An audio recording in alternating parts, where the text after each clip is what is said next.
It's Smug here.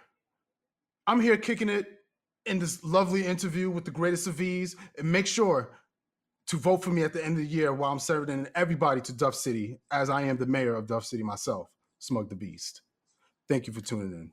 The following is a KPB Media Works production.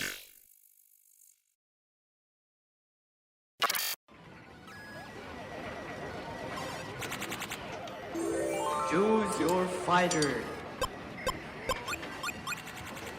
What is going on, gang? This is another episode of KPBCast. This is Rodimus Prime here. And make sure that if you don't watch us live on Twitch or on a YouTube channel, you can check us out on our streams, Apple Podcasts, Google Podcasts, iHeartRadio, and Spotify. So if you want to listen to us on the go, or if you're busy doing something, that's the best way to do it. And without further delay, I'm here to bring you today one of the best politicians in the FGC, the man, the myth, the legend, the mayor of Duff City. He's here today, Mr. Bryant Huggins, a.k.a. Smug. How's it going today, sir?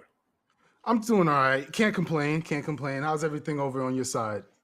Oh, we are good, man. Just another day, getting down for the podcast. And I want to thank you again on such short notice for being a guest today. I really appreciate it. No, I just want to thank you guys for having me, actually. So I just want to say I feel honored for having you guys on the cast. Having you guys invite me on the cast, I truly appreciate it. No, I appreciate having you, man. You're the man around here. You're the man around town. Very right, entertaining dude. Watch your streams. I'm a regular guy, man. Don't let this guy have him hype me up, and don't believe everything I hear. I'm a regular dude, man. Don't worry about it. I appreciate it, though. Thank you. I'm definitely digging the shirt, the whole Gorillas vibe. That's what's up. I mean, what you know about that? Okay, all right. It's yeah. See, all right. You know what? See, this is why we get along. You know what I mean? So give me the from birth history. Tell me a little bit about Mr. Bryant Huggins. Who was this man growing up? How did you become? What were the first initial steps to become who you are today? Well, I grew up in just a household with a single mom usually, and I visit my father or whatever, but not that often. So I usually grew up with just my mom and my brother, and I grew up in a house where we just playing games and stuff. I mean, I was always the younger brother in the house. I was the youngest, and we were just playing games. And at one point, I went to a PAL after school when I was 5. After kindergarten, I used to go to an after school program, and then I really got into video games because there was an arcade room, and they had Street Fighter on there. So ever since then, it just caught my attention. Wow, this is a really cool game. It's different. It's on an arcade machine. Usually an arcade room, you have pools. You shoot pool, you do all kinds of different activities, but an arcade machine, it was kind of different.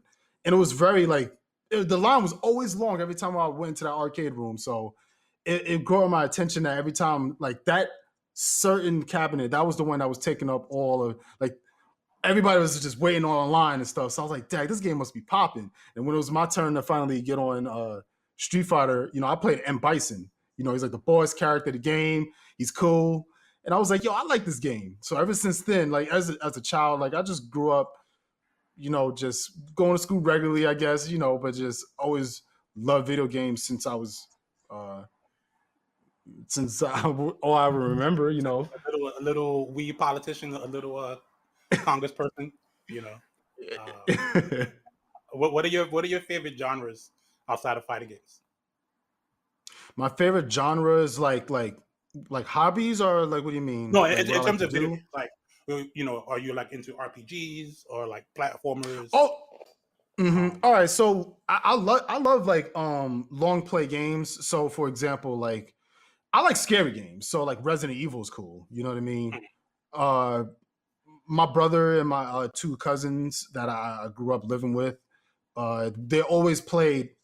Since I was the youngest, they always played all the N64 games, Sega Genesis, PlayStation, you name it. So I grew up in a house where one of my favorites, when they used to play, it was Resident Evil. I used to love watching that. Especially the 4th one. I love Resident Evil 4. So games like that, I like watching, playing. Tomb Raider is cool. Uncharted, I'll add that in there. It's cool. So stuff like that I think is cool. I like racing games. I like shooting games, all kinds of things, you know. Copy. I guess you had your standard, typical. A lot of our guests, of course, we all more or less have been brought together by video games, and we all have our different, preferences as to what we like in terms of, the different genres we play and stuff like that. Mm-hmm. How does fighting games start to get a hold of you? So you played in this arcade machine. What game was this in Bison on? Was it like Super Turbo? Was it like Alpha? Oh, this was on. It was I think it was Super Turbo. Turbo. Yeah, I think And it you was. just stick to it. Like something about like in Bison and Fight. Is that what initially pulled you in, or there was more to that pulled you into fighting? Well, it was the whole experience because it was an after school program I used to go to where I used to do my homework and then they used to do a little lectures and stuff like that. And then there were some times, like certain days of the week, like every Friday we used to go to after we finish our homework and finish with the lectures, and if we still had some time left, we go to the arcade room, and those lines were always long, especially on that Street Fighter cabinet. Like it was just Street Fighter and Mortal Kombat, I remember, but Street Fighter was always long. It was always long. So I'm like, what is up with this game? Like let me hop on the back of the line. Let me see what's going on. You know what I'm saying? So, so that experience alone, like since there's so many people, that's the game where everybody's lined up to play. This game must have been hot. Like this game must be popping. So then Street Fighter, ever since then, I was like, you know what? All right, cool. I'm gonna remember that because we didn't have Street Fighter. We used to play fighting games like Tekken. That's what I really grew up playing. So when I went to the PAL, Street Fighter, I never heard of it, So I was like, okay, I learned more about it. And then one time I went to a mall with my mom, and then she ended up buying me Street Fighter EX Plus Alpha, and that's when I really fell in love with the Street Fighter franchise. I had to get every single game after that, every single Street Fighter. I was like, Dad, this game is one of my favorite. That's what's up. Yeah, so you had a different path other than most. Most people, you have the arcade machine, but it wasn't in an arcade because just being in an arcade is an experience in itself, right? Of course, I guess as you got older, you probably at some point, maybe if I had to guess, attended Chinatown Fair at some point. I went to Chinatown Fair just for a little, and then when they moved to a new location, the Big Two Next Level Battle Circuit, that's where I really started going like all the time. So okay, and it's a different. I realized it's like a different experience. Like you just in a whole room, like you're in a building with just arcade machines, like cabinets next to each other, and there's nothing but pros in there, and they all just chilling. They just got off of work. You know what I'm saying? Regular dudes like the same thing you like. That's exactly what it is. So I'm like, okay, this is cool. Definitely. My first exposure to you was when Arturo used to do those Team Pie events. And I think it was on Sundays. And the Pie Sundays, okay. And I remember you would like just be tucked in the hoodie and you playing, and it's just like this guy's. I think you were running Dudley at that point. I was playing Dudley. This is Street Fighter 4. Yeah, and I don't think people really knew Dudley's potential at the time, and you definitely brought it out of him. So I want to try to connect that moment to like from PAL and like next level to that moment. Like, when did you get into Street Fighter 4, and how does Dudley become so iconic for you from that point, and then of course in the future? All right, well, PAL, I didn't really take the game seriously because I only played it at the arcade, and then when I played it at my house or whatever, I was the only one playing it. My brother and my two cousins, they didn't really like the game, so I was the only one. I was just playing arcade mode. That's it. But I always just liked the game. But then as I got older, when Street Fighter 4 came out, this is when I was playing like 2K, Call of Duty, and Halo at the time. I was just playing those three games. And then when I heard that Street Fighter 4 is coming out, I was like, yo, and I saw the trailer. I'm like, yo, I gotta get this game. And then when the game was released, man, I played that for a week straight. Man, I was like, yo, I want to get nice in this game, man. I want to get nice. Like, I just stopped playing as much. I just really just liked the game a lot. I thought it was cool. You know, it was different. And I always did like Street Fighter when I was younger. So it was good that now when I was older, you know, I can now like play the game and like just like practice it all the time. So you get to the point, you pick up Street Fighter 4. In its first version, of course, Dudley wasn't accessible. So what were the characters that held you down in the meantime until you were able to get to Dudley? All right, so when Street Fighter 4 came out, I was playing Balrog, Boxer. I was playing him, and I played Ken because I thought Ken was cool. Yeah, you know, Ken is the hood staple, right? Every. I mean, look, let's just keep it 100. Like he got the whip, he got the shorty, he could fight. Like you can't hate on him. Like, come on, Ken is cool, and he's swaggier. The best thing about Ken, I don't know if you remember this. I think it was Evo. I think a strong guess here. I want to say 2011, and it was Banana Ken. Oh yeah, okay. And they had only wore yellow, ladies and gentlemen. Only wore yellow with Ken. Only yellow. So I think I believe it was 2011. I could be mistaken. That was the year that Stetson made a cowboy hat, and you remember he had the cowboy outfit. So right. So with Evo, Stetson was going to give that hat to the highest placing Ken player in the tournament, and which ended up being Banana Ken. So I think that was the 1 year he ran with that costume. The whole year. I think he made. Which he earned, like, you know. Yeah. So that definitely makes me think about Ken for sure. But Ken is a hood favorite, yo, and I appreciate that you mentioned him because like I think he's dope. Ken. yeah, he's dope. So in vanilla, well, that's what they call it, like just a plain version. But yeah, I played Balrog and I played Ken, and then in Super Street Fighter 4, that's when they released new characters. There was a completely new patch, a new year and stuff. And then there was just so many new characters, and they said they were adding Dudley. Now, I've known him from Street Fighter 3 Third Strike, but I didn't really play the game like that. I didn't really play it. Like, I have some PS2 version of the 25th anniversary collection or something like that. So that's what I wasn't really, like, I didn't really grow up on Street Fighter 3 as much. And but Street Fighter 4, when he came out, I thought he looked cool. I was like, okay, all right. I know who he is. Like, he's from Street Fighter 3 and stuff. And I tried him. I thought he was too hard to play. Like, he was too difficult. So I was like, I'm just staying with Balrog. Like, Balrog is cool. You know what I mean? I'm cool with where I'm at. So you didn't fall in love with him right away?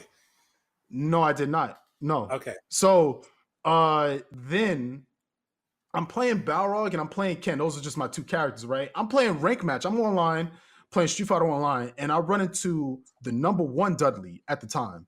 His name was PJS Liquid. Now, this cat was cold. Let me tell y'all something, man. I never seen anybody.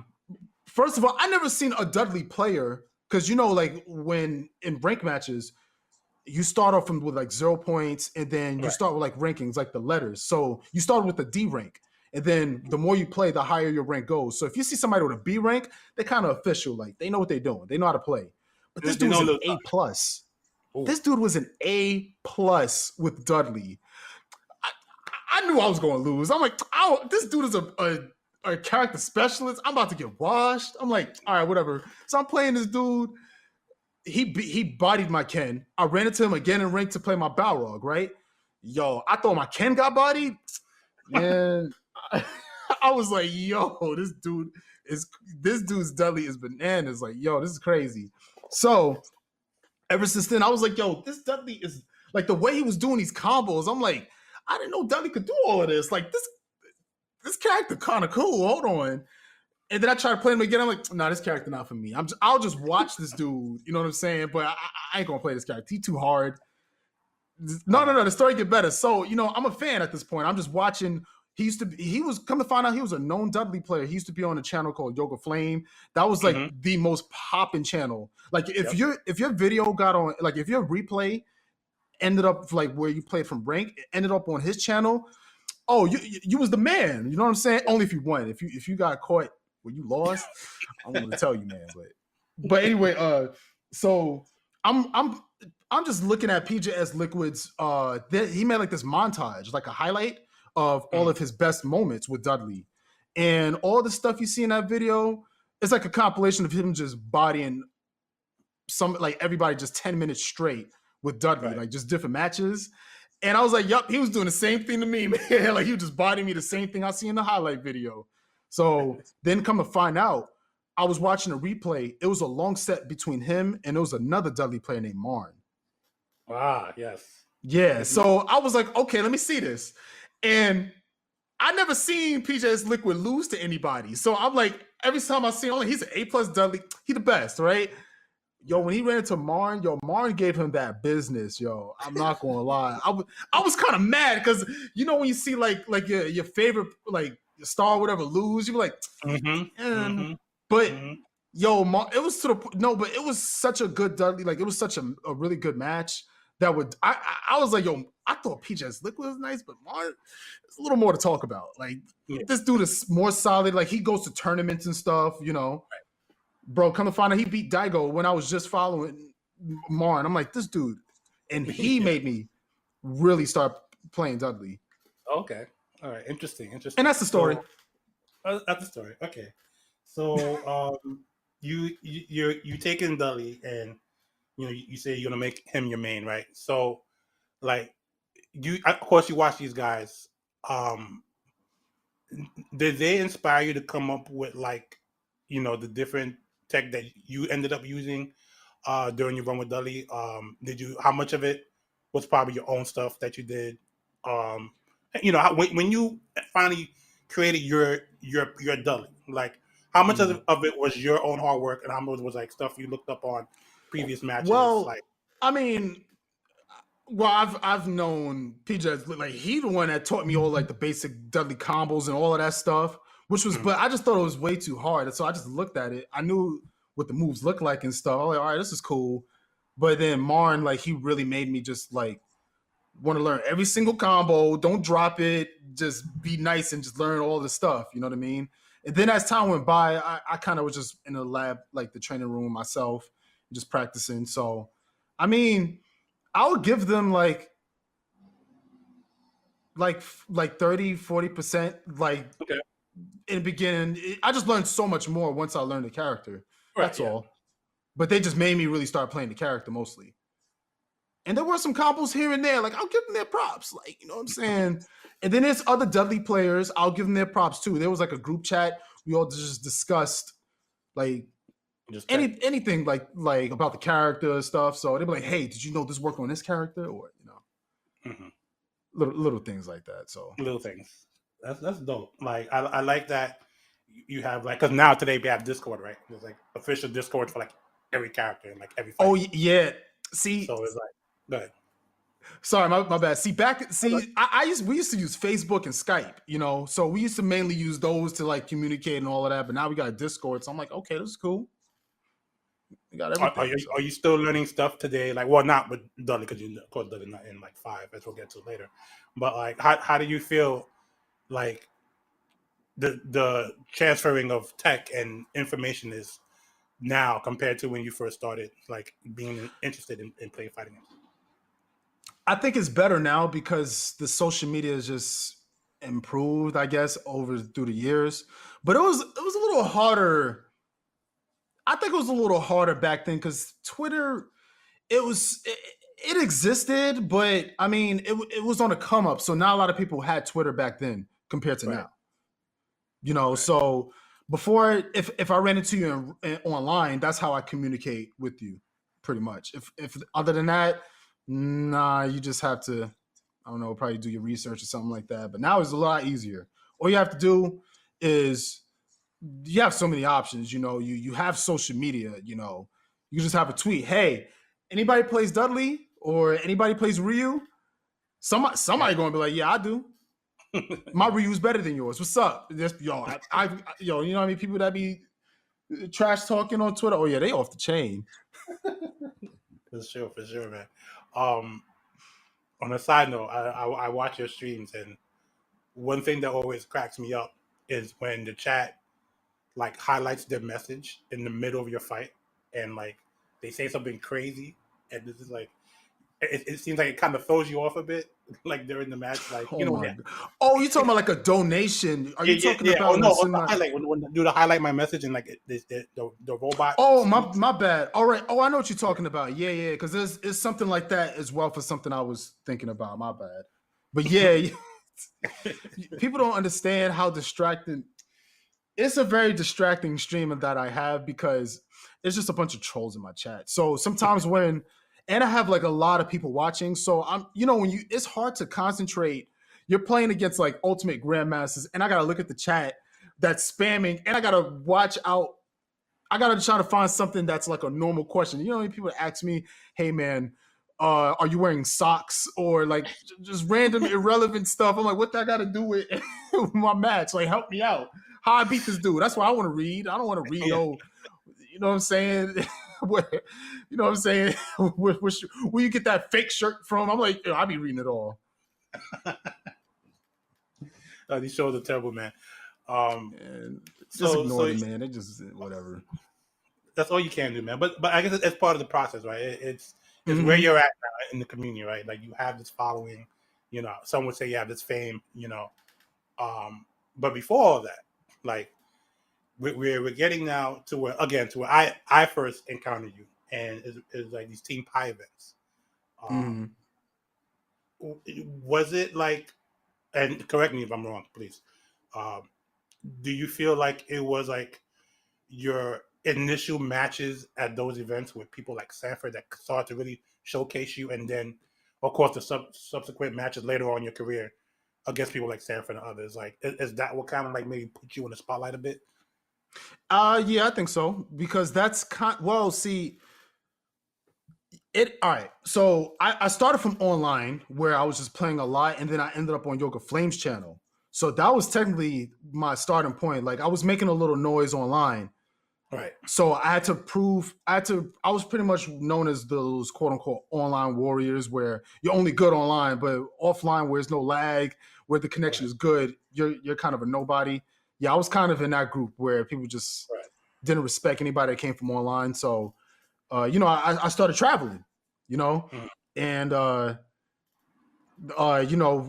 so then when I went to next level, there were people that already recognized me. They said, Smug, ain't that the dude from Yoga Flame?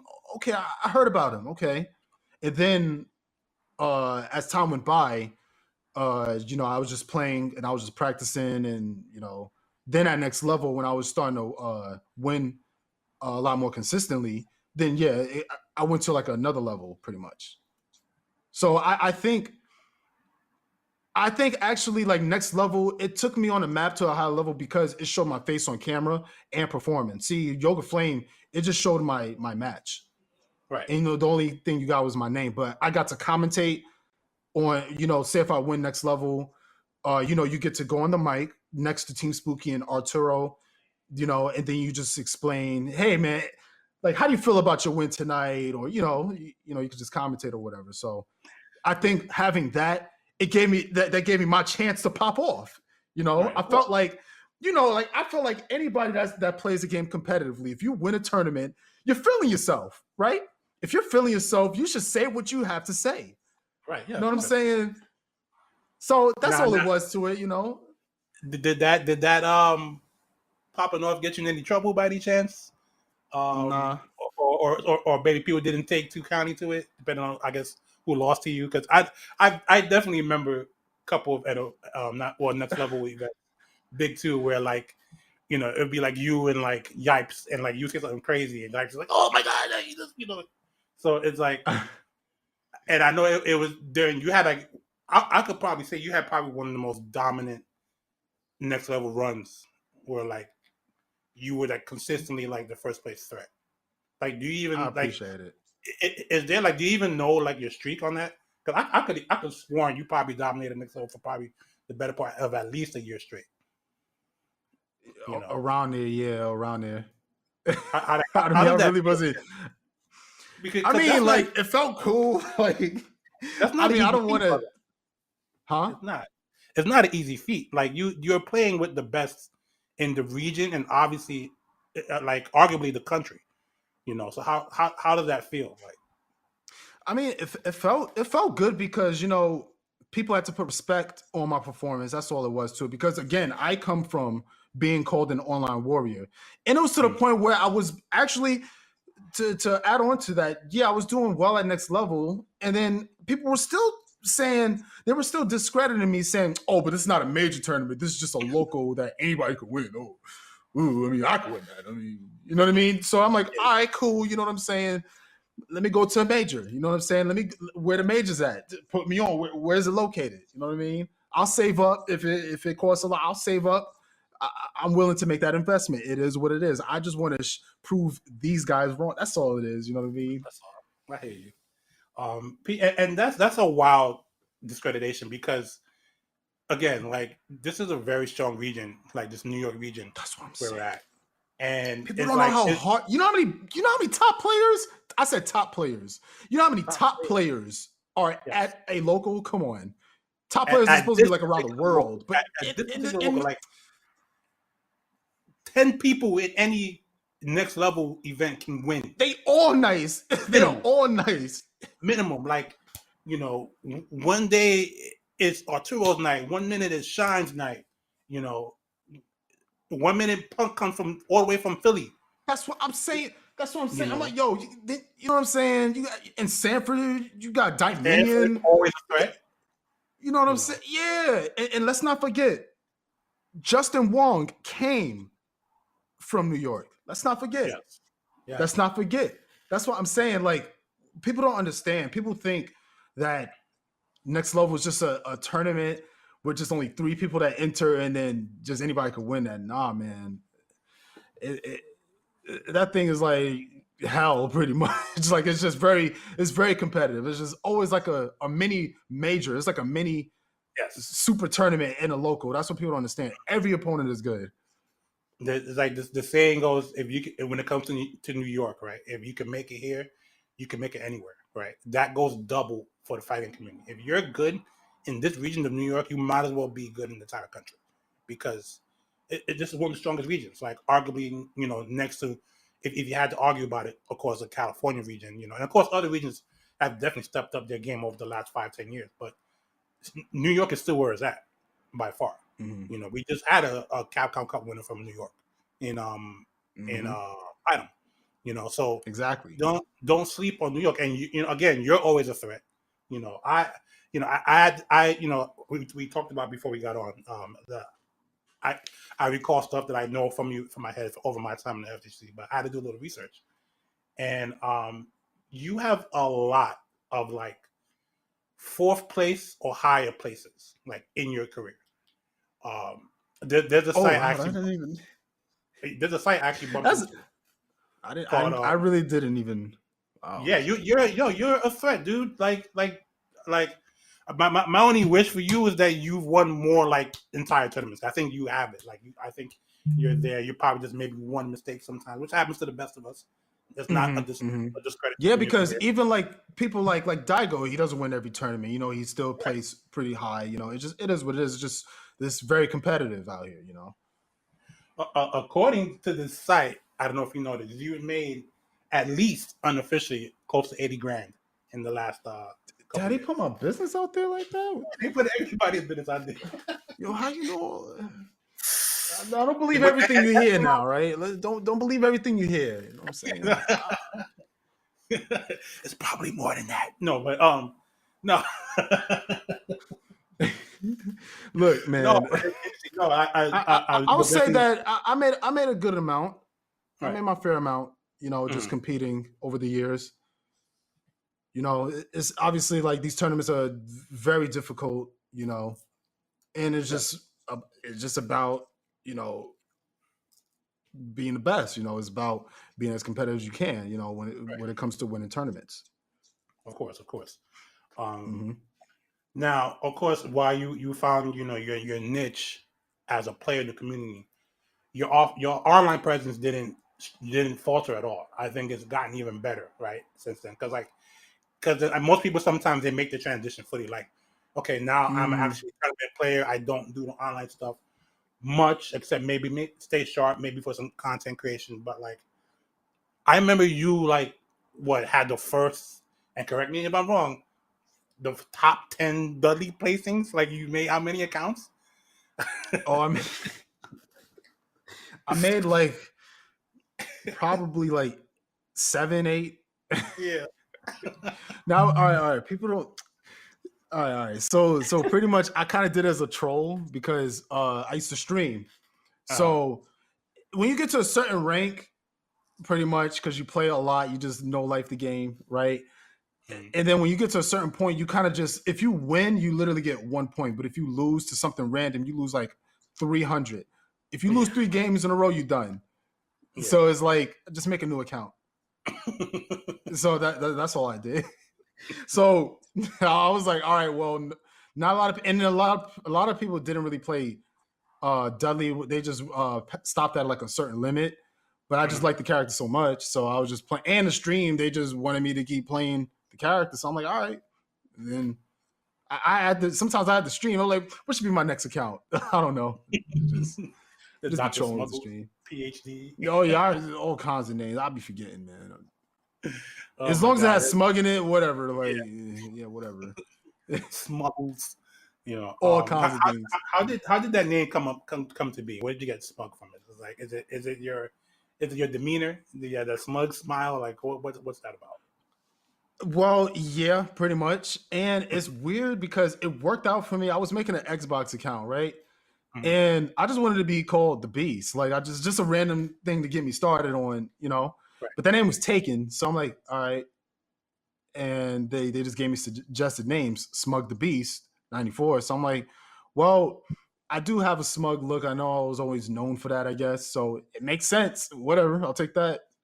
And then I still wanted to be called the Beast online, but so many people just kept like, they don't want to type out they don't want to read the whole name Smug the Beast every time when they call me. Right. So they just say, yo, Smug. So I'm like, all right. And then that's pretty much it.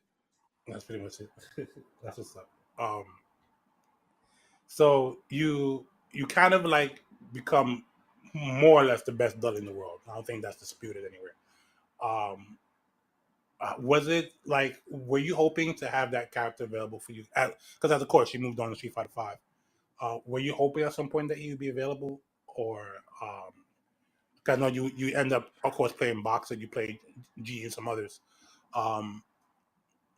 Was that a wish for you to have like Dudley in 5? All right. So I have two answers, yes and no. All right. So yes, I overall, well, let me start with no. No, I didn't want it because I didn't want to be like trapped in a box where I'm only known as a Dudley player. Because I was starting to get that in 5, where people just like, if I go to a tournament and there's people that recognize me and they want to take a photo with me or want me to sign an autograph, and I'm playing Street Fighter V, playing with Balrog, they're like, hey, Smug, I love your Dudley. I'm like, thank you. Like, imagine like you're a rapper, right? And you on your 6th album, they'll be like, yo, I love your first album, dude. They'll be like, yo, that was like 10 years ago, though. Like, what about my new? I got a new joint out. You ever heard my? I got new bars. You know what I'm saying? So that's why I said no, because like I didn't want him in the game, because I didn't want it where, okay, I'll play Dudley, and then what if I didn't like the character? Right. He's in the game and I don't like him, and a character I don't like. I mean, a character I like, I can't like because he's not good or he's just not my style. So there were many people, like, for example, there's a guy named Bonchan. He's known as a Sagat player. And I remember at first when Sagat first came to the game, he kind of he liked the character, but he just thought the character was weak in tournaments. So it was like he kind of can't play the character. Mm-hmm. And I kind of didn't want to go through the same thing. Right. And I would just start from scratch all over again, But now, yes, I want him in the game because it's Dudley. Like, come on, yo, he'll be cooking in Street Fighter V. What? Yeah. I've been man. Hey, Capcom, y'all been trolling me for way too long. I know what y'all did. So when Balrog came in the game, I know that was supposed to be Dudley, but probably some malfunctions or maybe some glitches. I was like, nah. You can't have Smug have this character. Hell nah. Give him Balrog, put a cape on, remodel him. Screw that. Nah. We saw what happened. No, we can't have a repeat. So, so I'm like, I got Balrog. That was my original main. So cool. And who I still play with till this day in Street Fighter V. But then there was another character that was very random. In season 2, there was a new character named Ed that randomly came out boxing just like Dudley. And it said this is Balrog's son. I'm like, y'all know this is random because when was there ever in the storyline that Balrog had a son? Like, when did he ever mention that? Y'all just made that up? Yeah, I mean, that was Dudley once again. That was Dudley. I know that was Dudley. But once again, season 2, they added more mechanics. So they said maybe Dudley not ready. Nah, man. And I know Smug is watching because he reacts to our trailers. I know. So we have to think of something. See, Capcom, they think they're 2 steps ahead of me, but nah, it's the other way around. I know what's going on. I know. And now, and that they know that the game is about to end, and they still didn't say anything about Dudley. And I know Kenny Omega, he had a trailer for the new 5 characters that's supposed to be released this coming season. And I saw a rose, like a rose thorn in the beginning. And that's Dudley. That's Dudley's slogan. That's his signature. After when he defeats his opponent, he smells the rose and he throws it. Yeah. And says gutter trash or whatever, So that I'm like, oh, this gotta be Dudley. I see a rose. This is definitely Dudley. No, that's the character Rose. There's a female character named Rose. I'm like, if there's a female character named Rose, why didn't you just show, like, I don't know, her hair or something? Why are you giving me a clue of a rose, literally? That's supposed to syndicate Dudley's image. They trolled me once again right there. And now they're saying, they mentioned 4 characters, but not the 5th one? That's kind of fishy. Do you think the 5th one is Dudley? That's interesting. I don't know. They want to see, because I think they want me to make a reaction video complaining that Dudley is still not in Street Fighter V, so they can, I don't know. So they can troll me. I think they're trolling me at this point. They know I know Dudley's not. They know I want Dudley back, and they know when I react, they just see me get a little salty when there's no Dudley mention. They see a little change in my attitude. I went from smiling to a little like, it's a nice trailer. It's nice. It's cool. It's all right, man. It's all right. It's all right. Now, you're playing Boxer in 5. What appeals you to G? Is it he has a little bit of Duff City in him? Is it his presidential, persona? Which kind of beckons a call to your whole mayor of Duff City thing. Like, what's that about? You really want to know the truth of why I started playing him? Yes. His command grab. That's the answer. Okay. That's literally the answer. Like, he's cool. Like, he got a fireball and stuff, but it's his command grab. I remember one time I ran into a G in rank, and this dude, he command grabbed the shit out of me. Sorry, excuse me. But yeah, I got command grabbed. I'm sorry. Like, he just bodied me, right? And I had half health. So when he command grabbed me and I lost, I'm like, hold on, wait. I didn't even know he had a command grab, first of all. I had to go to the training room to find out he had one. And then I realized how many different kind of combos he had. He could land after he command grabs you. I'm like, this character kind of cool. Hold on. Then I tried him on stream because I played Sagat first. Then I lost to Marnes G with my Sagat. And then I went to the training room with G. I'm like, this character actually is pretty cool. Pretty cool. So ever since then, I started practicing him for the stream, and eventually, I just grew into the character. That's all. Nice. What do you feel is the current state of Street Fighter right now? You've been playing it, of course, for a while. Street Fighter 5, that is. Some people may say it's a finished product. It's good, considering its history, and it's still like that small group that said it needs work. Like, where do you stand in terms of where Street Fighter 5 is at right now? I think it is a finished product, but the problem is since there's more characters coming out, now they have to repatch the game. So the game is right now completely balanced, but because they got to rework on the game, repatch it, it's going to go from balanced to unbalanced again. That's the only issue. Okay. I don't like how it's like a complete game. It's a complete finished product just for one more patch to come out, and it might mess up the game or it might make it better, but it's just another risk you got to worry about. I mean, I'll just adapt. Like, I ain't tripping. Like, at the end of the day, I'll just work with what I got, you know. That's interesting. Do you think the V shift has changed the game drastically, or you think it was a well-warranted mechanic that the game needed? You know, let me talk about that lovely mechanic. That lovely mechanic.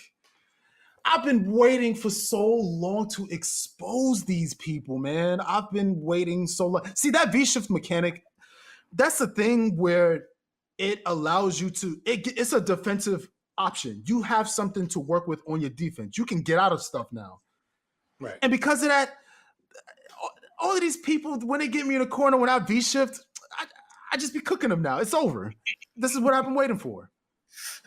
Like, this is what I needed in my gameplay. Like, this was the answer. This is what I wanted to make the game better. Okay. All right. And they heard what I said. Yeah, they heard, you know what I'm saying? They said, you know what, Smug, I got you. We got something for you. V-shift. I was like, thank you, Capcom. They said, you're welcome. Oh man. Let's talk about. And they buffed my character. My bad. I'm sorry. My fault. My character got good again because my character was going through it. Capcom, they hooked me up finally, man.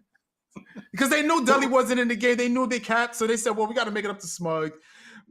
Make his character a little better that he's playing with right now. You know what I'm saying? And give him a defensive mechanic. Give him V-shift. He be all right. That's what's up, man. Sometimes I know what y'all do. I know what y'all doing, Capcom. I know. I'm woke. Trust me, I'm very woke. It's okay. We woke, man. Ain't nothing going by us, man. We know everything that's going on. Let's talk about your journey over the years with Capcom Cup. Like, for people that don't know, like, it's one thing to be a casual player, one thing to be a pro player, right? There's another, I think, for me, an entirely different beast to be a pro player running around on circuits trying to qualify. Like, what's that like? Yo, it's hard, like, because there's millions of, all right, there's like thousands of really good players, but there's only 32 spots, like some musical chairs. But the only problem is there's only a certain amount of people from each country that can qualify, like 4 from each roster or whatever, from each continent or whatever. So it's a little harder because it's like, it sucks because like there's so many good players in one region where it's hard. Some people just can't make it. They just don't make it. Well, I think there's that more than was 32 good players. Yeah, that was the issue initially with Capcom Cup. Like, it was pretty much Japan filling out the spots, and only like 5 spots for whoever else. Like, come on. Yeah, it was like, and then the way the rules set up. I remember when Infiltration was playing, he was winning, even though he had already qualified. I think he won the first qualifying event that first year, which was 2016 final round. So at the time, the rules was if you won, I forget what you call it, tournament, like a major Pro Tour stop, a premier event. Excuse me. If you won the event, you were guaranteed a spot, and then the rest would just accumulate points. But what he did was he would not only win one, but he won multiple premier events. Yes, he did. So they didn't count for that, and he was kind of gatekeeping the standings in a way, to where now okay, now his not his buddy, but say someone like Takedo will come in second, they used to be doing. They used to do that all the time, but especially that's what it started from Street Fighter 4. The end of that, where everybody was trying to qualify for Capcom Cup, Daigo would just get first 3 tournaments in a row, and then whoever got second, they automatically qualified. Third, automatically qualified. It's like, that's cheating, man. So you mean to tell me I'm in Capcom Cup for getting 9th place? The 5th person will qualify because the top 4 people always win. It's like, yo, what? So I guess because of that, they had to change the rules a bit. So yeah, like you said, now Yeah. in a way it's kind of harder. I mean, You if just you get think about it, points. it's not That's all. objectively- yeah, you just got to grind, right? So what is Yeah, that process? yeah. Do you like plan out your tournaments for the next year to figure out where you need to be and which tournament you need to win or do good in? Is that like something you think of at a time? Well, yeah. So, all right. So I'm sponsored by Rise, and the thing is, they fly me out to certain events. So, there's like a schedule. There's like a list of all this events you want to go to, travel to, Right. through the year, and you want to make sure. All right, I want to travel to mainly the international tournaments towards the end of the year because that's where there's going to be a lot more Asian tournaments, like the second half. In the first half, I'll just travel everywhere in America, maybe somewhere like in the Latin American areas or in Canada, maybe. Yes. You have to travel a lot, pretty much, to qualify because it's 32 spots only. 32 spots only. So everybody's trying hard to get in the top 32 seedings. It's not that easy, man. You got to win. You have, and the thing is, you can win a tournament and still not qualify. Yep. Especially the way it's won set a up now. tournament, you just get points. You don't automatically qualify. That's when it got challenging. Because you could, because there's times you could have won a tournament where it was only 10 people in the middle of nowhere, and then you in Capcom Cup, they were like, yo, what? But now it's like, all right, you just get 100 points, travel again, go somewhere else.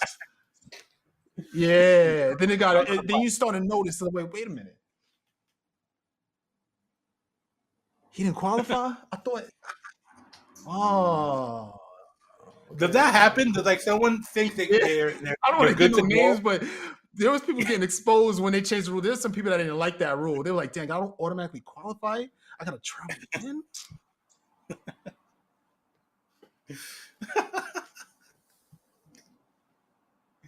Stress. But I mean that's part of the game, Or right? maybe get mad. You have that's part of the game. You have to plan. You have to be ahead of that. Exactly.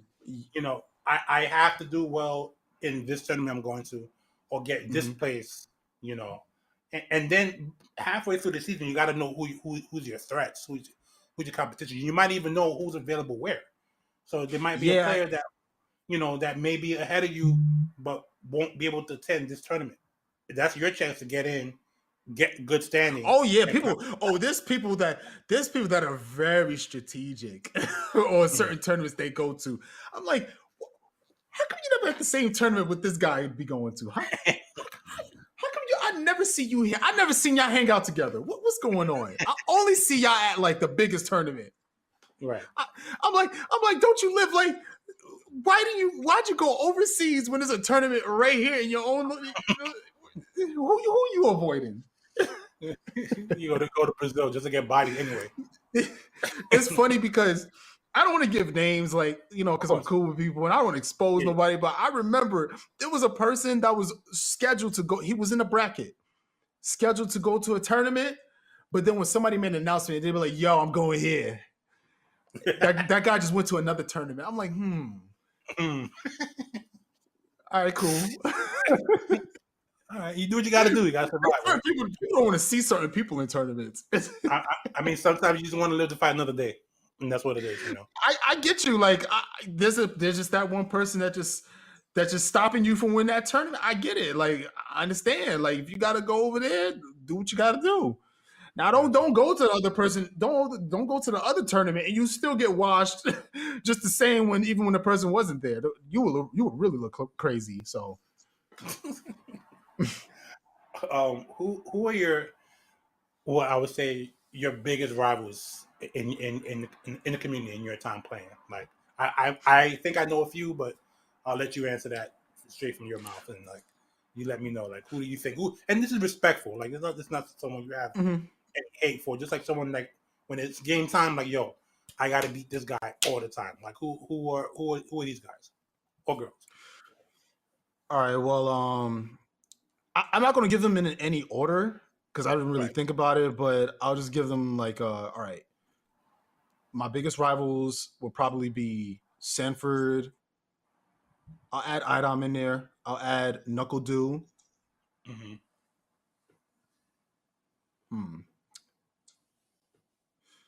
This is a really good one, actually. 5 too. Shine. I'll add Shine in there. Yeah, that guy. Add Shine in there. Okay. And I'll add Punk in there. I'll add Punk in there too. That's a good top 5. I was thinking Punk But too. it's no order because they're all different. Like Right. they're all different. They're all competitive and stuff. So, I watched but it's just Shine that. the other day. Go ahead. Go ahead. I'm sorry, I watched Shine the other day. He was doing a Mhm. 2v2 with Punk, and Mhm. he was playing Lucia, and I'm like, wow, I'm like this girl Yeah, really his got it. Lucy is pretty good. Yeah, I'm like, and he always had those characters that make you think twice. And he had the one with the Buki, you know. So shouts to Shine, like definitely one of my favorite players just to watch. Such a I humble agree. dude. Yeah, people don't understand what Shine's skill mainly is. Like he mains Ibuki, yes, but he practiced more on his pocket characters. That's why he's so good. Mm-hmm. Because there's going to be matches that are very difficult for Ibuki, but his pocket characters will handle that. You know what I mean? So I feel like the way he's very strategic. Like he has a certain roster to handle his hard matchups, and he just practiced those characters. I think he practiced his pocket characters more than his main character. He just probably plays his main character when he has to at this point. Got you. Mm-hmm. Who? Now this is probably one person I would say. I think everybody has that one person. Maybe you mentioned them already. Who's your demon? Like who's definitely your demon in Street Fighter? Like In Street Fighter 4, I would say Chris G was a problem, bro. That was a problem. Okay, all right. So was And that then Sakura being a mess? Like, oh my god, dude. Yo, I'm glad he moved to the West Coast. I wasn't trying to play no soccer in grand finals, man. Man, when he moved, I'm like, yo, man, let me help you with your things. You know what I'm saying? Like, nah, I ain't trying to play no soccer in it. Come on, man. And he was winning the Marvel. Come on, this dude was unstoppable. it was unstoppable. Yes. You know what I'm saying? So no. But I think, yeah, Chris G, Jesus Christ, that dude was ridiculous. You know what I mean? And that wasn't even his main game. He played Marvel. Yeah. You know what I mean? So like he's nice. Like it is what it is, you know. And then in Street Fighter 5, I'll give it an Such a run in 2014 that I was convinced he could win both. Yeah, exactly. I don't know. I think when you play these games at such a high level, like something has to give, right? You can't, And shouts to all those players like the Sonic Foxes, the Chris G's, that are good at multiple games, because being good in one of these games is already enough work that anyone wants to do. Yeah. In their lifetime. Yeah. That's people don't understand. I'm like games or more. That's what I'm trying to tell people. I'm like, yeah, you kind of nice. Like if you cooking somebody in one game and then you playing another game, it's like, come on, man. You could like easy doing that. Oh man! Speaking of other games, I've seen you on your stream mess around with little Jax and Mortal Kombat.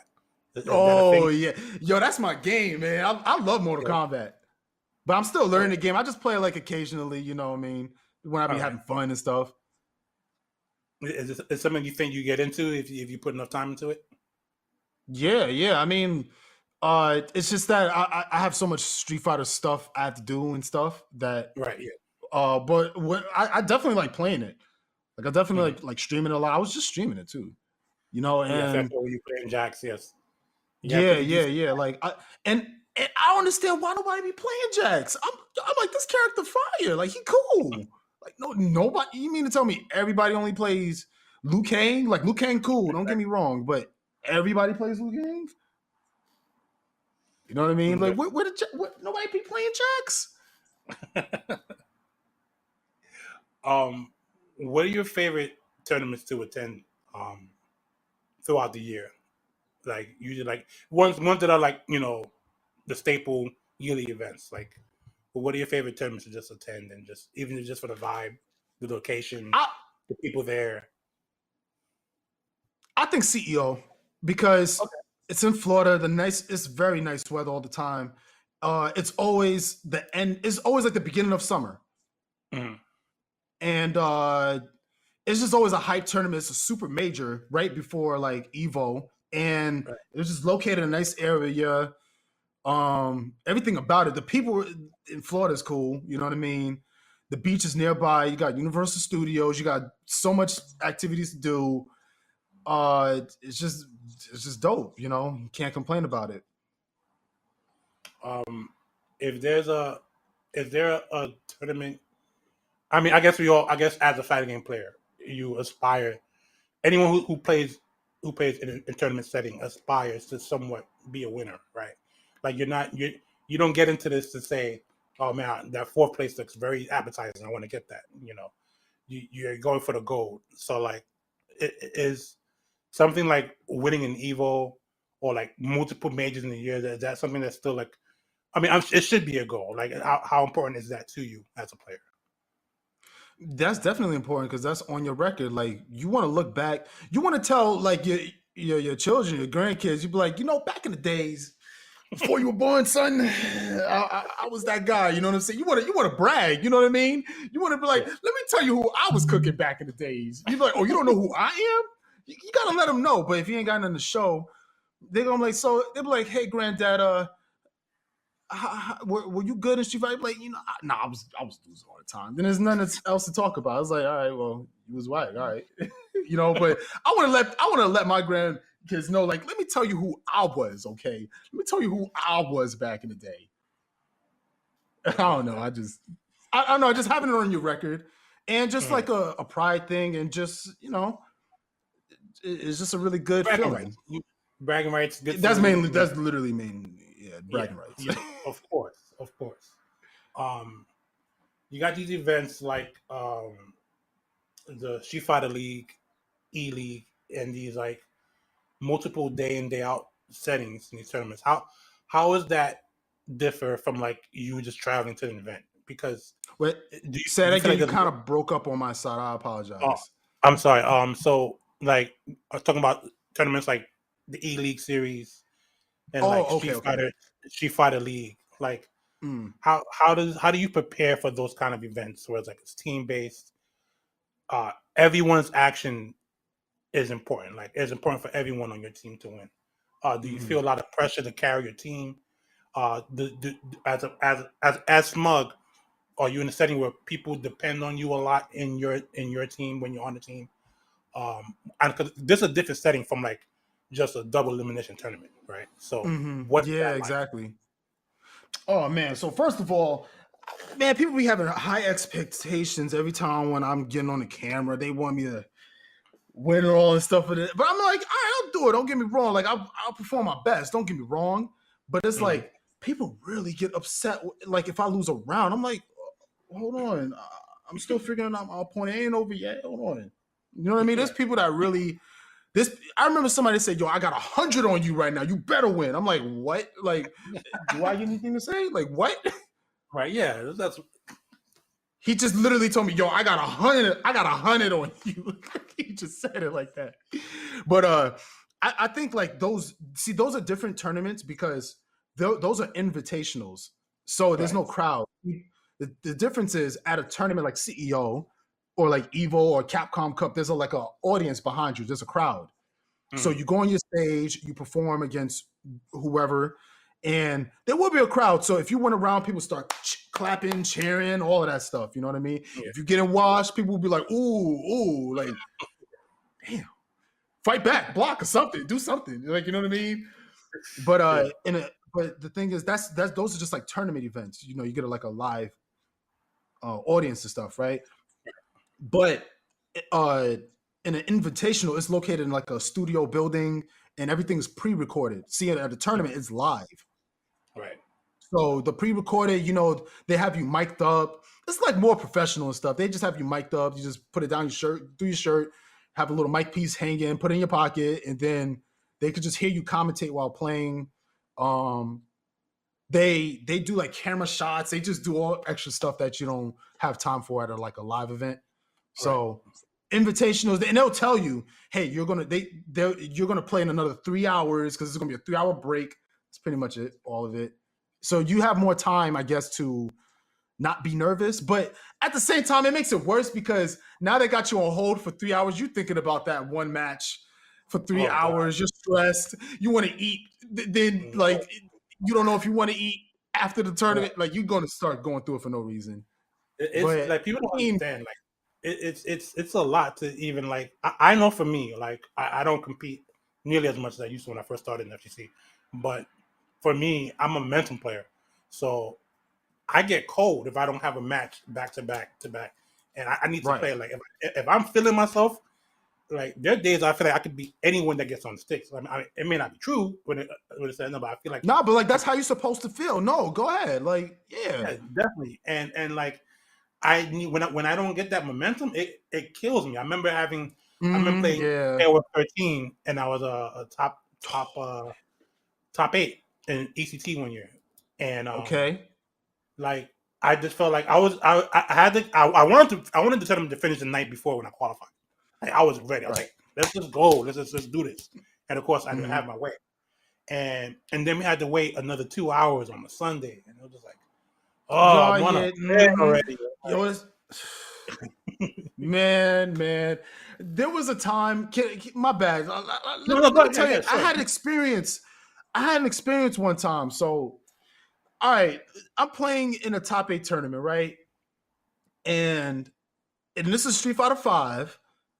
I played. I was in top 8, so you play the next day. But the thing is, the next day, I had to play against my opponent, and I felt very confident. But since they had me waiting so long, they kept delaying my match. Then the whole thing got canceled. They had to redo the whole topic. I'm like, what is going on? Like, and then now you losing momentum. Now this other person that you kind of losing your confidence because you're like, I just want to go home. Like, come on, man. Right, like, yeah. Just want to get up out of here or whatever, But and then because of that might make you. I didn't perform as well. I barely. Like I actually lost. Like I got sent to losers. That match I was waiting for for a long time. It made me lose my match. And I was like, dang, man. So I mean, other than that, I mean, it's okay, but just little things like that can kind of get to you. You got to keep your composure all the times, no matter what. Just be patient. I was impatient. That's what happened. I had Coach Steve a couple episodes back, and he talked about the marathon that's evil, right? And how like a lot of it is based on your schedule, right? Because you can have like, especially if you're playing like a main game like Street Fighter 5. Street Fighter 5 is a guaranteed all weekend event. We're playing Friday and Saturday, and then like the final Sunday. But Friday and Saturday, for some people, their first match is 8 a.m. on a Friday. Yeah. Mind you, the game doesn't end until Sunday. So, yeah. Like a whole weekend, you got to think about this game. Like, how does that? How was your experience of like a tournament that size like Evo, and like having to manage your emotions for a whole weekend to win? I know a friend that. All right, it was a final round where they had Friday pools all day, Saturday pools all day, and then Sundays, right?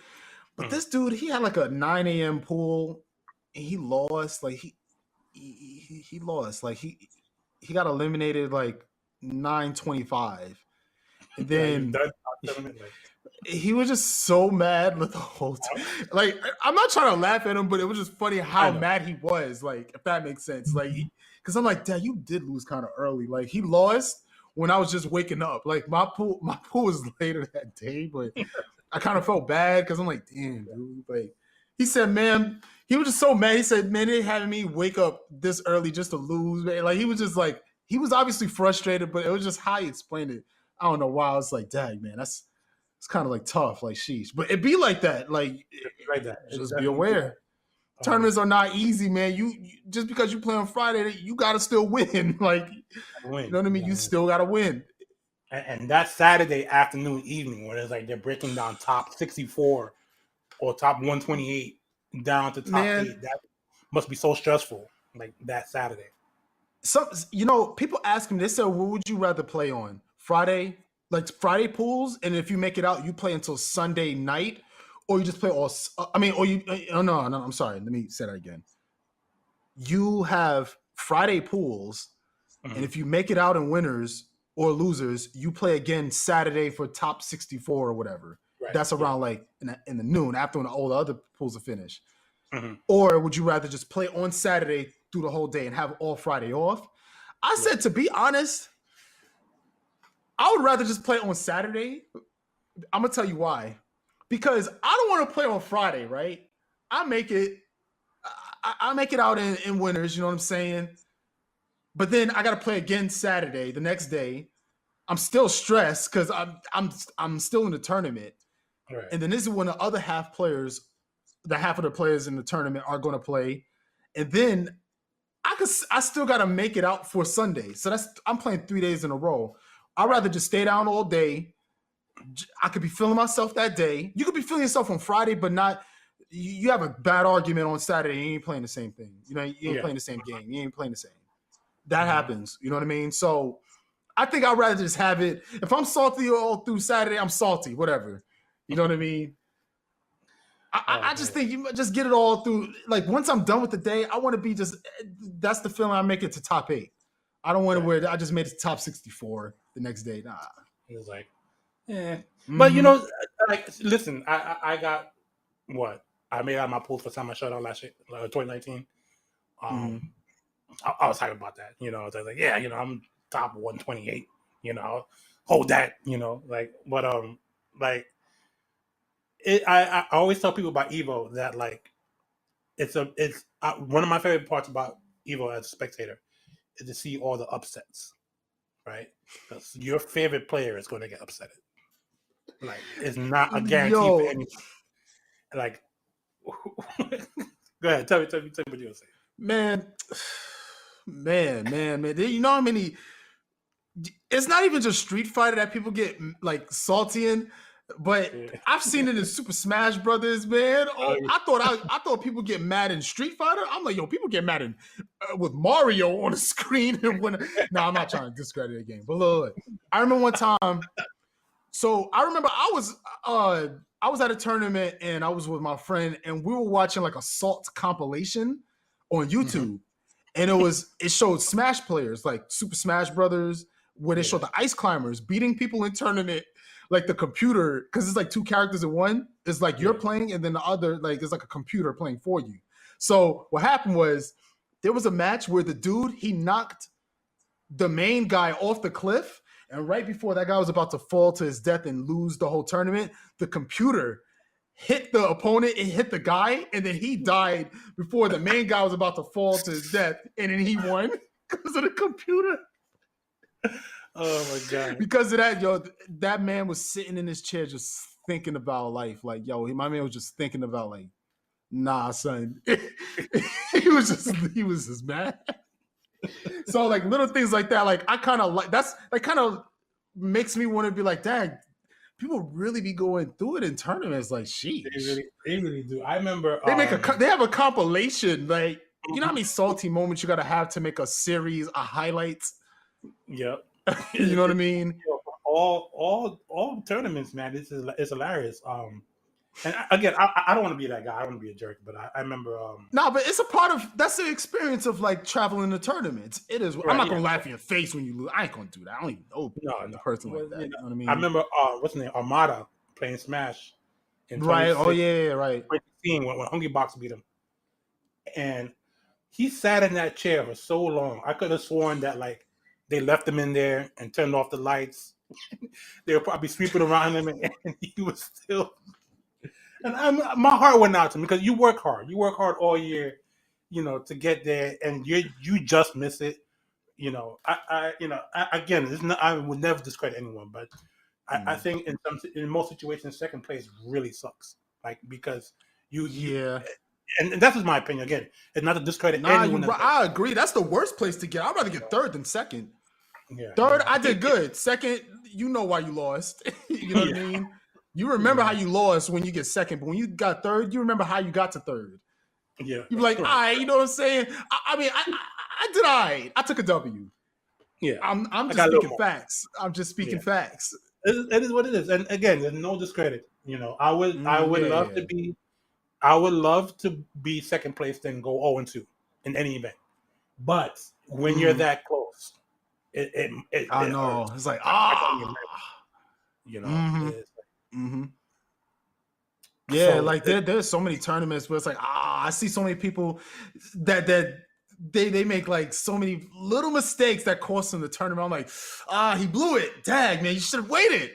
Dag, yeah, man, got too yeah. impatient. Good Needs to make game. a That's combination it. of that, of like just like second place finishes. That'd be terrible.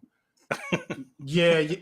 Oh yeah. People, you will see some slow handshakes. Like, when somebody reached out to shake the person's hand, like good games, Yeah. that person, he gonna take his time to be like, he gotta look at you first. he gotta look at you, acknowledge that he lost to you, and then he gotta put respect, knowing he on camera. He gotta shake your hand on camera. Hey, listen, you're not innocent in That is that the regard best too. feeling when you beat your opponent. You're not innocent in that regard too, because you've definitely held your Wait, hand what? out for a minute, waiting But for I people. was respectful. What you mean? I held. Of course, I of course, didn't. of course, of I course. held But my hand out as the tournament rules. When you win or lose, you reach your hand out to the opponent and shake the hand for a good game. I don't see what's wrong. I know there are times when you kind of like rubbed it in a little, like I don't really. It was one. I think it was messing around. I think it might have been against Marn. I know you and Marn are messing around on stream, and like beginning of the match. Well, he had it come in. Well, he had to come in because he made me look stupid one time on stream. I remember one time, it was at CEO, matter of fact. And it was CEO 2016. That's how I remember the year too. It wasn't too long ago. This dude, right before we were about to play, both sat down. I was about to shake his hand, be like, all right, good luck. Just shake his hand or whatever. He did this. Like, he reached his hand out and then he was like this. Made me look stupid in front of how many people were watching? Like 50,000 people saw me just get cooked on stream. I was like, no, this dude did not just. After when I looked up to this dude, I can't believe he made me look like a fool. I was like, oh nah, all right. So then that was when I really went ham on that match. I went ham. I was like, nah, you're not gonna do me like that. Nah, man. Is that what inspires you in a match when people are like, have you had that where someone was disrespectful to you, whether in the game or out, and like you had to show them like the business, like you had to show them why you're the mayor of the city, like in match? Yeah, there was a couple. So there was like a money match I did in Street Fighter 4. His name is ISDD. I'm still the daddy. That's what he likes to be called, and he's a Gal player. But I just call him ISDD, so because of that, I just really took into consideration. I'm like, you know what? He just want to embarrass me. He challenged me to a money match, like $1,000 money match. Okay. And I ain't had no $1,000. $1,000? $1,000? Like, I looked at him like, yo, $1,000? Like, what? And like he just called me out. Like, he just called me out. Now I can't say no because I would look crazy. He was like, yo, remember back in the day when you said no to that? You know what I mean? I can't ever talk junk again. It'd be like, but you need to keep that same energy to that $1,000 money match you owe somebody. You know what I mean? Right. Yeah. So I just said, yeah, I just did it. And I could assume the result was in your favor. Oh, I won. It was a very clutch.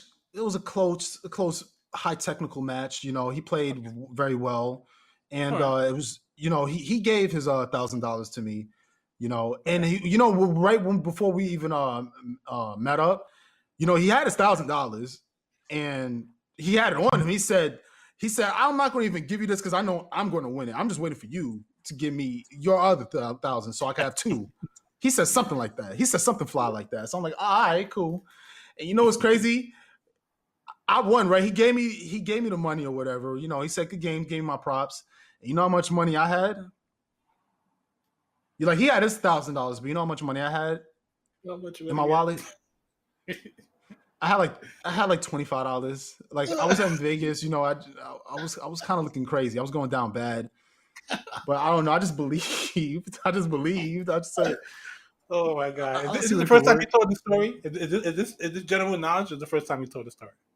I don't tell this story too often, but I don't know. It just nobody really asked me these questions, so I mean, I don't know. I'll answer them. It's funny. That's funny. No, that's but that you know what that is? That's believing in yourself, man, and that's what's up. Yeah, that's exactly why I'm like, if I gotta, to be honest, like if I have had a doubt that I might lose, I'm just gonna say no to the money match. But I was confident. I'm like, I'm not gonna lose. I can't lose to somebody that calls me out with that much. Like I just can't, you know. With the greatest of ease. With the greatest of ease, you know, you said it yourself. That's what's up, man. What do you hope to like accomplish in the next couple of years? I know, like and I ask this of all my guests. We've all been impacted by COVID-19. It sucks out here. I miss events. I miss watching people like you play, live, and that hype you bring. Assuming we all get through this in the near future, like what are your plans moving forward? Like, do you plan to like just continue your Street Fighter run into 6? You plan to probably pick up new games. I know I mentioned Mortal Kombat earlier. Like what it look like for you in the next couple of years? I know you also I was a lot of content, streaming content on top of that. So tell me in your words.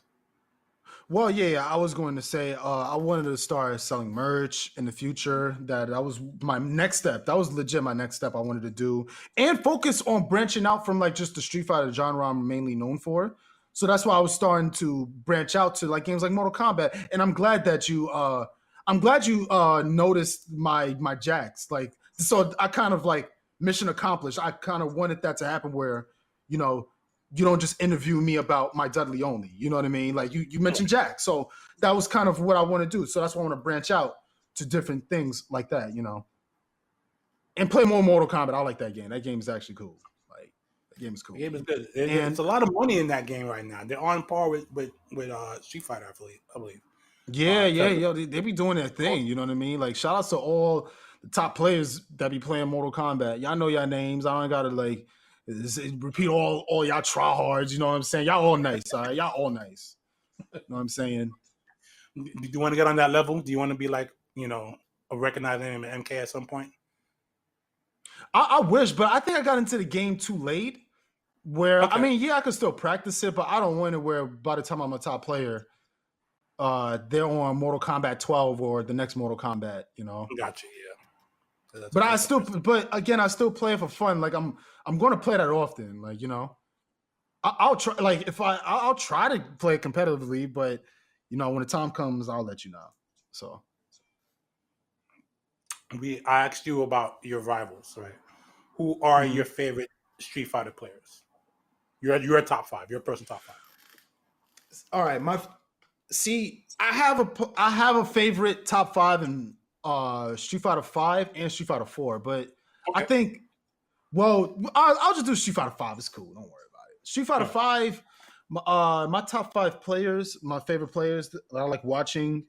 I like watching Punk. I like watching. I think Nemo is. I like watching Nemo play. I like watching Shine. Mm-hmm. I like watching Shine. There were some good players. I like mainly my friends, to be honest. Like everybody else is cool, you know what I'm saying? But like Shine, Kami, Haros, you know what I'm saying? K Tosin, Vagabond, CJ Truth, everybody. Okay. I like watching my friends. You know what I'm saying? That's what's up. That's dope. I had a question in my head. I was gonna say. Oh yes. I was gonna say. What's your favorite event in terms of your own personal performance? Like you were like, yo, I really did my best, and like I'm proud. Like, you know what? What was that one event for you? All right. Well, my favorite is when I won my first major. So, my first major I won was in 2015. It was Summer Jam. That tournament was very important. Yes, that tournament I thought was mostly important because that shut everybody up. That was talking junk about me. That did not believe. Mm-hmm. They just thought I came from online. Remember that story I was telling you earlier? I was saying when I started to win next level, people were still saying, "Oh, but it's not a major though." So I said, "All right, I won a major. Now what you got to say? I went offline. I traveled offline. I won the locals. And I won a major. Now what you got to say? You know what people were still telling me, because this is on Event Hubs where they said I won a tournament. They kind of promoted that stuff, and I thought it was cool. And I saw in the comments they were saying, all right, but there was no Justin Wong there. There was no. Of course, you say that. Of course, there was no Snake Eyes there. There was no international players. So technically, that was a nobody tournament. That's what I was reading. It was like 8 of them people that were saying that. So I'm like, let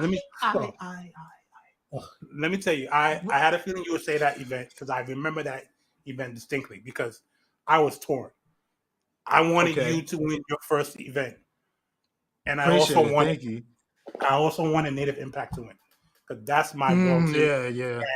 And when I did my first ever event, we did an event with this dude out in the Bronx, like in 2011, the year we first started at KPB, and it was the first time I met Native Impact, and he was running T-Hawk Ven, and he was a problem. Like, we were talking with Coach Steve, and he'll tell you how he gave Coach Steve fits. And I was like, this guy has a future, like, in this. Like, he was mad young. He was like 12, 13 at the time, mad young, like giving Coach Steve fits, and like, and also Jerron was there in that tournament. It was kind of it was a weird time, because it was Evo weekend that year, and I begged these guys not to do an event on Evo weekend.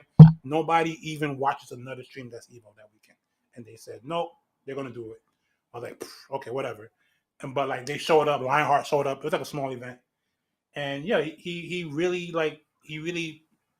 small event, but he definitely got the respect of like Jerron and Coach Steve. So to see you two, I was torn, man. I was like, oh man, you're two guys I want to win the tournament, but I don't want them to fight each other. Like, I know it kind of sucked, because it was both of our first time like in the actual grand finals. Right. But I'm like, look, man, I'm trying to win today. I don't know about you, bro. Like, we can get something to eat after this, but you got to get washed right now. I don't care, bro. I'm trying to win this summer jam, bro. I work too hard. You know what I'm saying? To get up here, I might as well just finish the job. It is what it is. You my guy. But look, man, things are different in the game. You know what I mean? It is what it is. I'm just keeping it on it. You make friends in this community. Is. You make friends in this community, but at some point, your friends are your enemies, right? When it gets to the sticks, and you got to do what's best for you. You got to come on top. You got to win, and that was your opportunity. And I definitely congratulate you for that. I only hope you win more events in the future, as long as you want to do this. That's appreciate it. And yeah, like it was two young guys, right? It was tired of, like, it wasn't old seasoned, Street Fighter heads that usually at grand finals. It was two young guys that really watched everybody. So that for me, that was hype. That was a hype event to watch you guys at grand finals and stuff. So. Thank you. And I was actually nervous, because I'm like, man, it's grand finals. You on stage. It's a big crowd. Mm-hmm. You can't even hear your own game audio through the headphones. The crowd was so loud. You know what I mean? Oh. You can't even, you know what I'm saying? So, but it was a really good experience, because when I won the tournament, I was like, yo, I won. Like, I was just like, I almost just broke down right there. Like, dang, I won a tournament? All right, cool. So that's how it feels to win a tournament. Okay, I put respect on my name. Okay, all right. That's all it really is to it. That's always the case, right? That's why that was my favorite moment, like my tournament, my favorite tournament. Definitely, I definitely can see that. You mentioned, of course, you're now part of Rise. Before that, you was part of Team Pie. What was that like? How was it like, being with Andy? Are you guys still cool to this day? You guys, because like I like to think, like, a lot of teams like that, my team included, we're always somewhat family. Even people that have come and gone. Yeah, we family. Don't worry about it. Yeah, we cool. We're still cool. We're still family. Mm-hmm. So how was that, like, that experience, like being part? Yeah, like I talked to Sid. I was just talking to. We cool. I'm cool. All Team Pie. You know what I mean? Mm-hmm. we been like in the same chat. Like there's like a chat Team Pie. Like we just be that thing be blowing up all the time. Yeah, we'd be cool. That's what's up, man. You know, like and I told him the day that I was signing with Rise. I told him, you know what I mean? I was like, yo, man, like we still cool at the end of the day. I'm still the same dude, It is what it is, you know what I mean? And he was cool about it. Like it wasn't ain't no beef or anything like that. Of course. I was I don't know if you recall, but I was also at Game Over in 2019 when you went to qualify in the Pro Tour and stuff. Like that. Oh, and Game Over, DR. Yes. Okay. Okay. I was doing the production for Capcom. Right. Okay. We were there.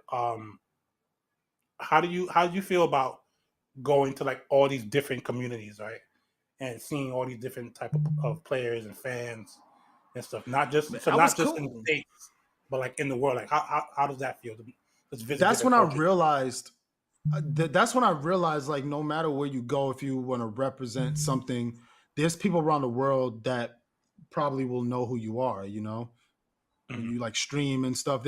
There was so many people from Dominican Republic that they just they just love my videos. They love my performance, and it's cool. So, so many people ask to take pictures and stuff. So it's a really good feeling, like going around the world and seeing people that there was somebody that didn't speak English from when I went to Japan. I went to Japan and somebody didn't speak English, but they had somebody translate for him just to tell me that he loves my YouTube and my Twitch, and he's a super big fan, and he just wants to know if he can get a picture. And I said, oh, yeah, I could definitely do that. You know what I mean? And then I was like, let me get a picture of you. You know what I mean? I was like, come here. Let me take the little picture with it. You know what I mean? Yeah. It's so, like, stuff like that is cool. Is it surreal to, like, for you to go to events and have people, like, wanting your autograph and, like, wanting a picture? Yeah. Somebody wanted me to... Man, I signed all kinds of things, man. Like I signed a random Pringles can. That was mad random. They said, look, man, I was walking to the venue. This is at Evo. I walked to the venue.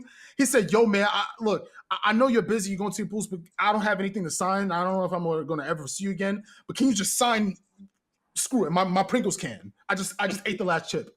Sign my Pringles can. And I signed it as, he said, thank you. God bless you. I'm like, God bless you too. That's awesome, man. I signed a shower cap, a Tim. I signed. You said Tim? I've signed all kinds of stuff.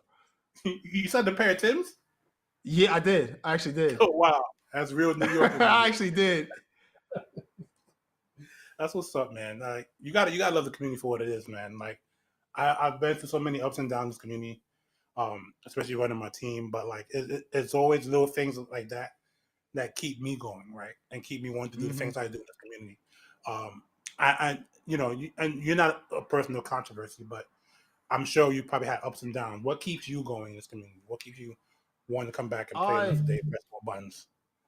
All I do is I just be myself. I don't know. Like I don't really use social media like that, I guess. I don't know. It just probably just promote stuff. I'm like, hey guys, I'm streaming this time, and if you want to know my personality or if you want to get to know me, watch my streams.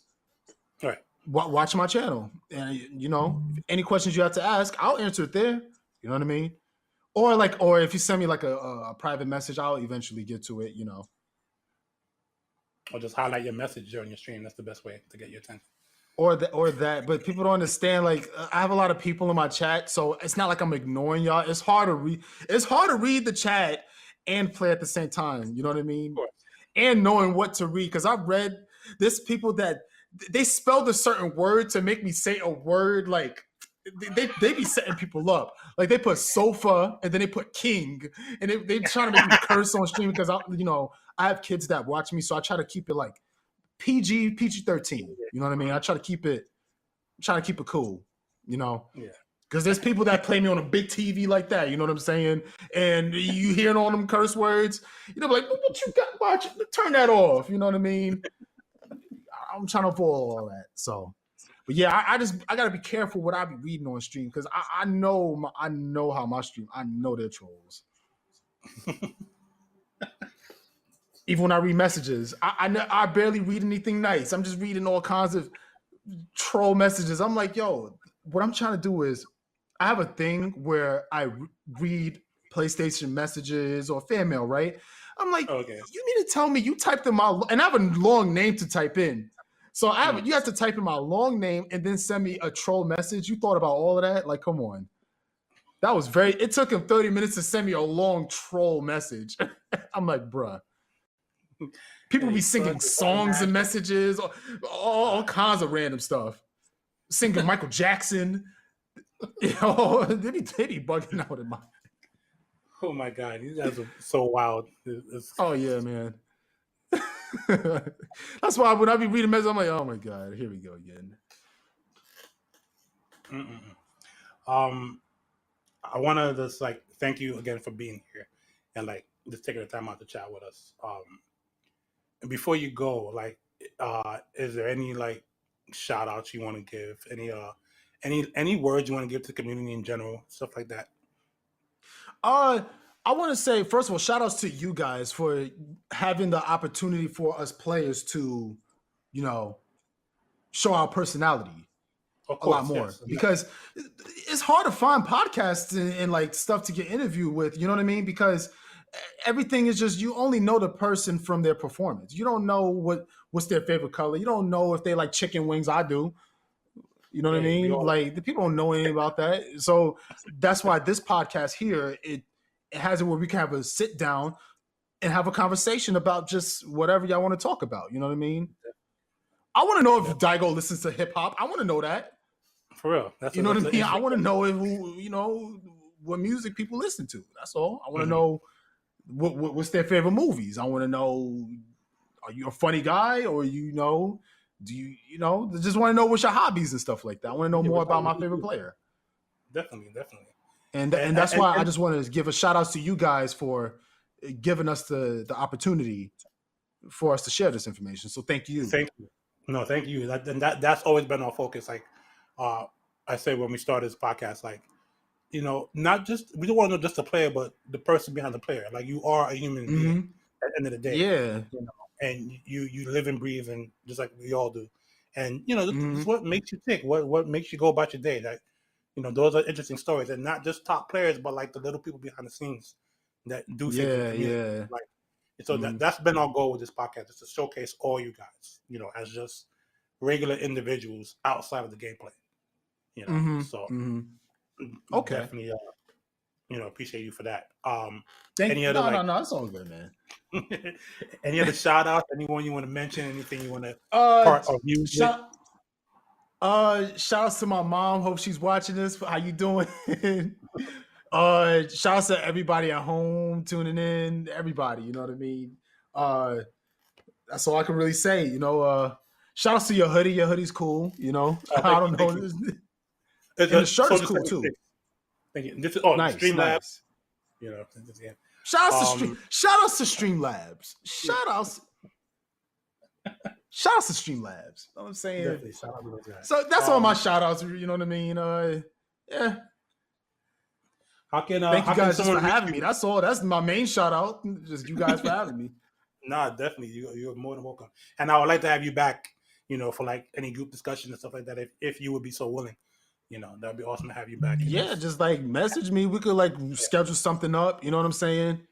Definitely. Just let me know. How can we reach you after listening to all this? Now you can reach me. I'm sorry. Social media. I know it's hard. Look. All right. I know.